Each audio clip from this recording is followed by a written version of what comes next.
Esta es una enorme oportunidad para el Perú, dice Andrés Oppenheimer.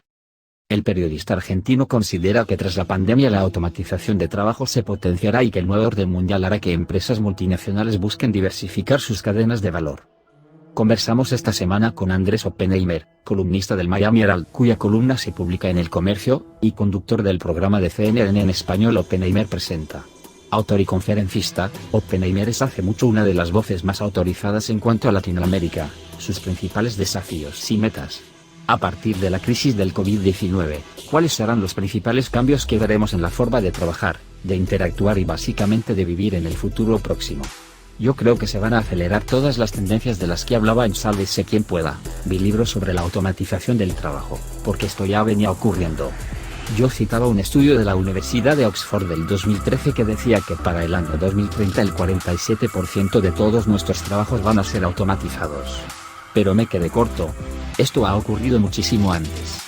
Fíjate, por ejemplo, que hace pocos días, el presidente de Microsoft dijo que hemos visto una transformación digital de 2 años en los últimos 2 meses. Y eso se está viendo en todas partes, en el aumento del teletrabajo, de la telemedicina y de la educación en línea, del comercio electrónico. Fíjate que el número de usuarios en un programa de videoconferencias se disparó de 10 millones por día hace un año, a 300 millones por día en los últimos 2 meses, según Sony y otras empresas. Entonces, puede ser que esta cifra caiga algo cuando pase la pandemia, pero no va a caer mucho. O sea que esto no hay quien lo pare y esto se va a acelerar con esta tendencia que ya venía.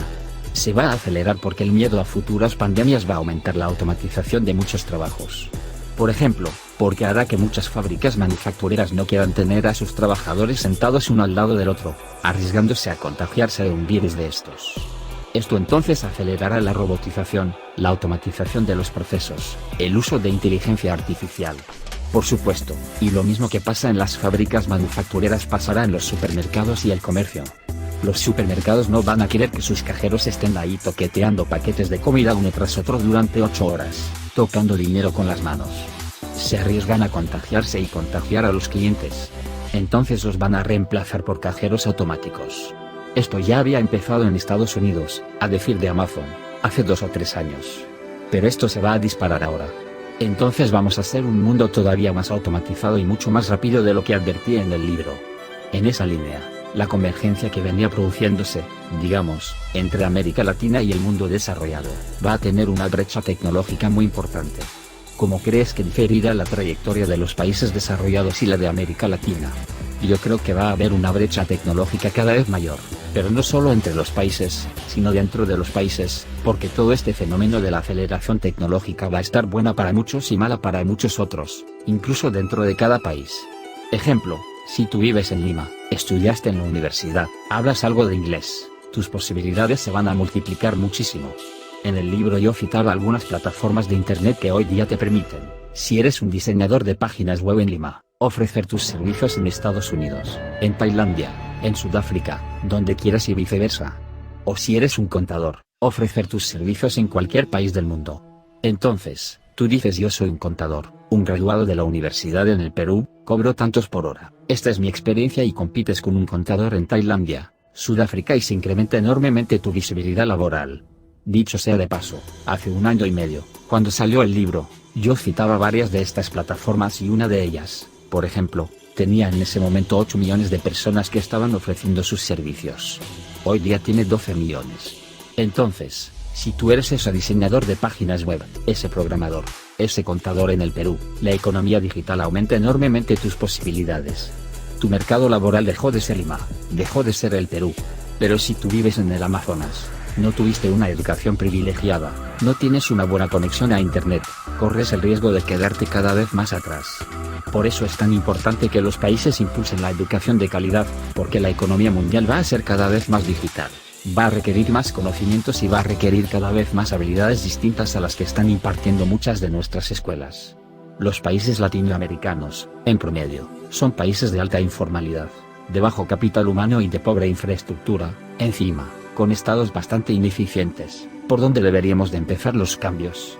Yo creo que hay 3 prioridades que son, la educación y la educación.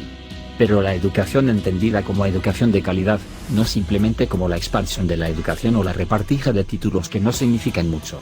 La educación en la que vas a la escuela primaria y la secundaria, con suerte vas a la universidad, recibes tu título, lo cuelgas en la pared y trabajas con eso el resto de tu vida. Esto, en la nueva economía, se acabó, porque para el día que tú sales de la universidad ya la mitad o más de las cosas que aprendiste están obsoletas porque ya salió una aplicación o un robot que las puede hacer. Entonces tienes que reinventarte o actualizarte constantemente. Signo de interrogación abierta. ¿Qué país fuera de América Latina sería un buen ejemplo de lo que los países latinoamericanos deberíamos adoptar como modelo educativo, con miras a lo que viene?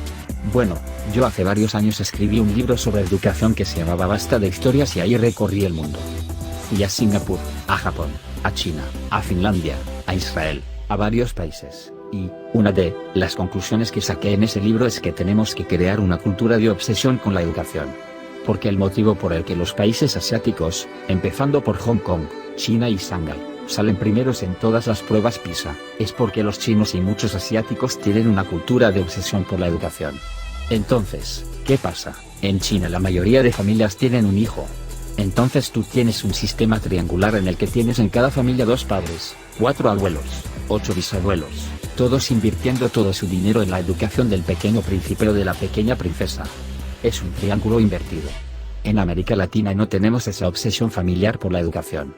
Tenemos que crear una obsesión familiar por la educación. En América Latina esperamos que el gobierno o el ministro de Educación mejoren la educación y eso es una fantasía. Eso no va a ocurrir. La mejora educativa tiene que ser un proceso que venga de abajo para arriba. Tiene que haber una presión social por la mejora de la educación. Por eso yo cito mucho el caso de Brasil. En Brasil se creó una ONG que se llama Todos por la Educación, en que los 50 empresarios más poderosos de Brasil se juntaron, pusieron dinero, contrataron equipos académicos para que hagan un plan a 15 años para mejorar la calidad educativa con metas muy concretas y medir tiempo. Y a partir de ahí se contactaron con todos los medios de comunicación, con los artistas más conocidos, hicieron una campaña impresionante en los medios para transmitir el mensaje de que la educación es el mejor pasaporte para la prosperidad personal, familiar y nacional. Lo hicieron con tal éxito que la educación pasó de ser la prioridad número 12 o 13 de los brasileros a la prioridad número 2, después de la economía. Entonces, ¿qué pasa cuando pasa eso? Los políticos escuchan y se ponen las pilas, porque el problema con la educación en el Perú, en Argentina, México y otros países, es que la educación no sale en la foto. Un político antes de gastar dinero en calidad educativa va a gastar dinero en un puente, en un camino, en algo que sale en la foto. La calidad educativa no sale en la foto. Entonces, para que ese político, ese presidente, invierta en calidad educativa, tiene que tener un pueblo que se lo exige. Tiene que tener un pueblo que mida en test internacionales cómo sale ese país. Y para eso es importante la presión.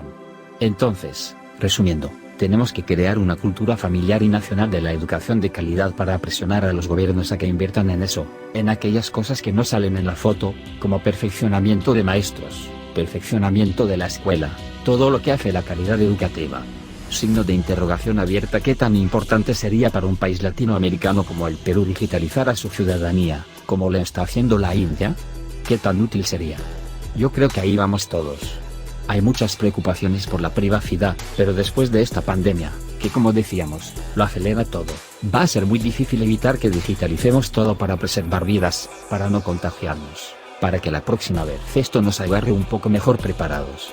Probablemente vamos a tener el mismo problema que mencionabas con la educación, es algo que no se ve, recién se ven los frutos y las ventajas 1 o 2 gobiernos después. Porque digitalizar toma mucho tiempo. Sí, pero creo que nosotros en América Latina estamos demasiado acostumbrados a esperar que las cosas nos vengan de los gobiernos y demasiado poco acostumbrados a que las cosas vengan de la ciudadanía. Yo creo que las ONG, las empresas, tienen una enorme responsabilidad que no siempre están cumpliendo para impulsar y arreglar esos procesos. Porque mira los gobiernos. Van y vienen, los gobiernos hacen planes en función de plazos electorales ... y como tú bien decías, la calidad educativa es un proyecto a 10 años, 12 años. Entonces, los países que mejor funcionan son los países que tienen una cultura detrás de esos proyectos.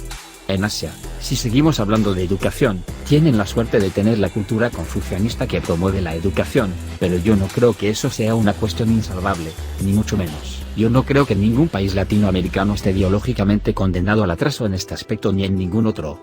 Las culturas se pueden cambiar con una rapidez impresionante.